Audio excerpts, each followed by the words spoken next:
let's say, normal times? Well, since the 70s, normal times is that graffiti's been an accepted thing. It's supposed to be a way of life, which is not acceptable. We shouldn't lower our standards because something is harder to do. Just because the graffiti goes up, what you do is you get rid of it. If it goes up at 3 a.m., you get out there at 6 a.m. and get rid of it. And what happens is that you just keep the momentum going. When you finish one block, you move on to the next block. And that's basically the theory behind how the Guerinos Against Graffiti do their graffiti removal. We come in and we move down and we keep moving along. And then we keep coming over the same property. It's 24/7. I understand the city has graffiti-free New York, but once again, the city is huge. And it takes a lot more people to get involved with reporting it. At least report it. If you know, don't accept it. You pick up the phone, call 311, report it. Sooner or later, the city will come around and get to it. Business owners who want to hire private agencies, there's a lot of agencies that do a lot of graffiti doing. And there's a lot of non-profit groups that do graffiti removal. Right? We got to give canvases to the children. Let them do something else. A lot of these guys that do some of this stuff do some great artwork. And maybe we need to do more murals. Hire these kids, you know, give them the deterrent not to do the crime. Give them the outlet, you know, an outlet, right? The right exact thing.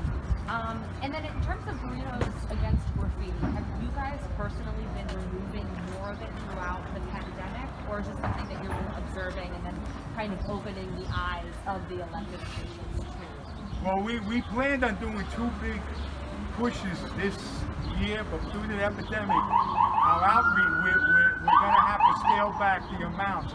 But we will be following behind Deputy Inspector Alps.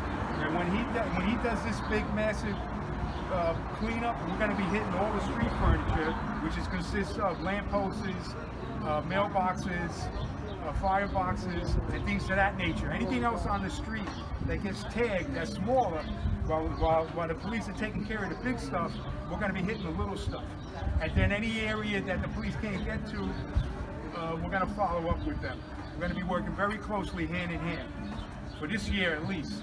So hopefully 2020 is going to be a graffiti-free section of the Bronx. Let's hope, right? Fingers crossed. So lastly, your message to those who are the ones doing the graffiti.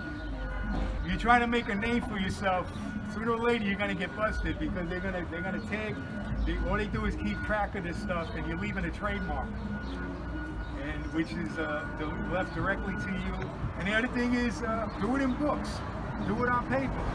I've seen a lot of kids who carry notebooks where they do a lot of graffiti work. That's your cup of tea, no problem. But to trash somebody else's personal property is really not the way to do it.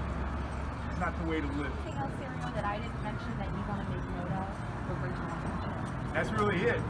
Just that, you know, hopefully our elected officials will step up to the plate too, as well as the way that the 52nd Precinct did. I want to thank everybody too. And we will be well and healthy. Exactly, that's what's important, right?